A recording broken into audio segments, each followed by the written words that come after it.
was Thomas on that first Easter evening?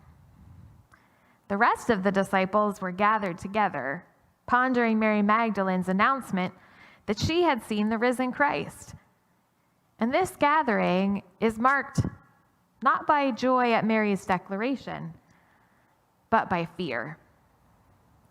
Because the disciples have not seen the risen Lord. They cannot yet share Mary's Easter joy. And so they are gathered in fear behind locked doors.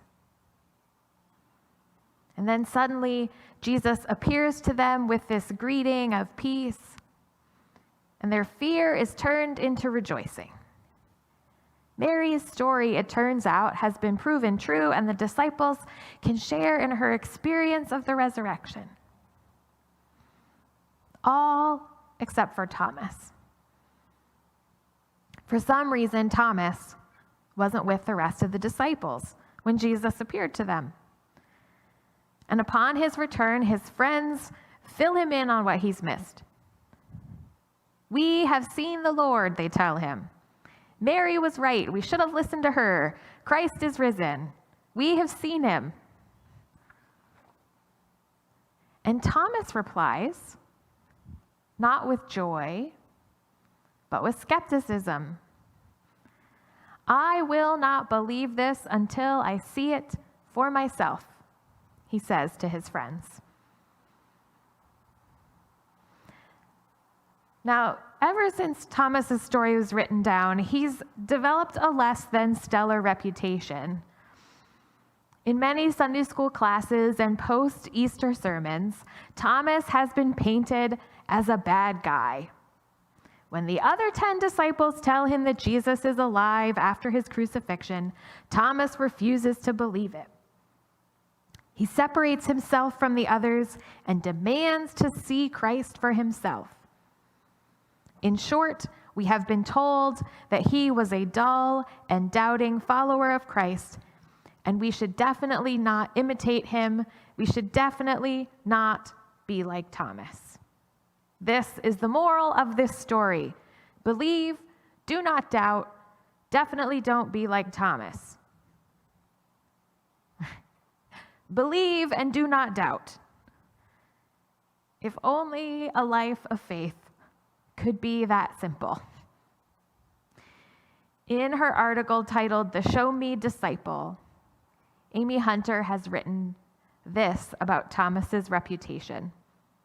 She writes, "Perhaps because I have often found myself in Christian communities where no one voices doubt or struggle, I am reluctant to dismiss Thomas. At my evangelical college, we didn't talk about our fears or our failures because we thought others would judge us as unspiritual. I have watched people struggling alone with deep questions because they were afraid of how others might react to their doubts. Doubt and uncertainty frighten us. And that is why we reject Thomas, because Thomas dares to bring doubt into our lives of faith." Now, though we have come to connect doubt with Thomas alone, he isn't the only one to react this way to the news of Jesus' resurrection. Earlier in John's Gospel, Mary does not understand the message of the angels at the tomb until she encounters the risen Christ for herself. The other disciples don't believe Mary's story until Christ appears in their midst. Doubt, not faith, acceptance, or rejoicing, is in fact how most of the disciples react to the empty tomb and the news of Jesus' resurrection. I have found Thomas a strangely comforting character in this epic narrative of Easter. Because if I am being honest with myself, I have spent a lot more time in Thomas's shoes than the rest of the disciples. I often find myself with more questions than answers, more doubt than belief, especially in those moments when God's promise of grace and peace seems so very absent. Thomas, at least, has the courage to name those doubts and struggles out loud, even and especially in the midst of his friends' faith and rejoicing.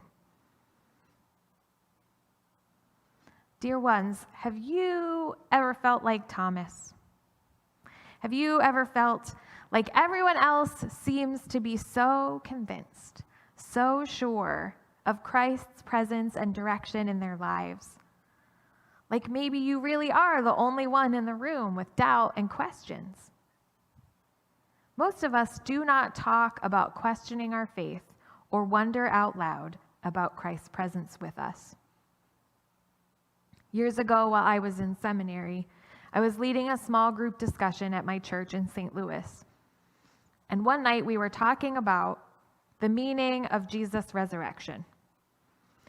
And Joe, who was my group's resident skeptic, remarked that he had often questioned what he believed about the resurrection. He just never brought it up because he figured it wasn't a topic that one should discuss in polite company. We don't want to be the only one who is feeling doubts or questions. And so we just don't bring it up. We just don't say it out loud. And that is why Thomas makes us a little bit nervous. Thomas ignores these unwritten rules of polite company and just puts his questions and struggles right out there in the open. And he says, I will not believe until I have experienced Christ for myself.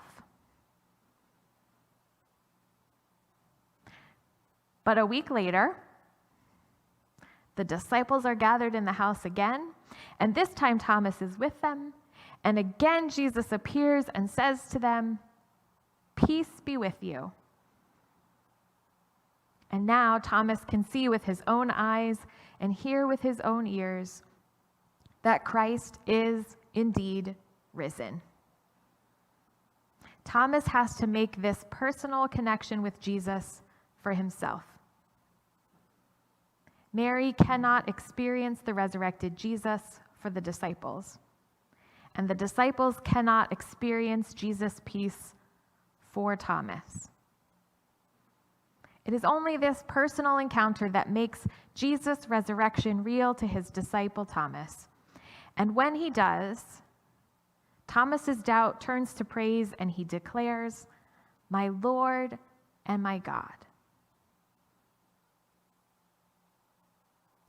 Henry Nouwen, a Catholic theologian, once shared a story about an experience he had with a group of German trapeze artists. Nouwen says that he greatly admired these acrobats, and they befriended him and let him practice with them on the trapeze. So one day he asked the leader of the troupe about flying through the air, and the man said, "As a flyer, I must have complete trust in my catcher. The public might think that I am the great star of the trapeze, but the real star is Joe, my catcher. He has to be there for me with split-second precision and grab me out of the air. I have simply to stretch out my arms and my hands and wait for him to catch me. The worst thing a flyer can do is try to catch their catcher.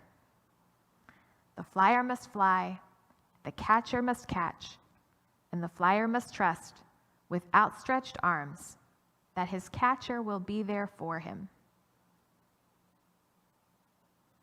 Sometimes we have to live like the flyer on the trapeze. Sometimes it feels like we are spinning and swirling through life, not able to see where we are headed. And we cannot see or touch or prove the existence of the catcher who will not let us fall. And yet, we have learned to reach out our hands and believe that we will be safely caught and safely held. Blessed are those who cannot see and yet have come to believe, because sometimes reaching out in faith, unseeing but trusting, is the only way open to us. And this, I believe, is the good news of Thomas's story, really. Jesus never will leave us to stew in our doubts and our questions.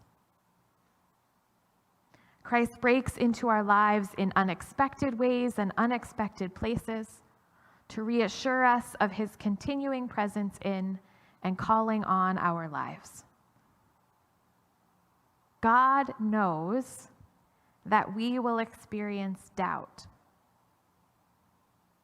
God knows that even the most earnest assurance and testimony of others cannot assuage our doubts. Because nothing can take the place of an encounter with the risen one. A moment that lets us touch and see and hear and feel the presence of Christ at work in our lives and in the world. So we reach out in faith, and we trust in the God that will continue to interrupt our lives, will continue to enter our locked and fearful hearts, and will continue speaking to us. Peace be with you. Amen.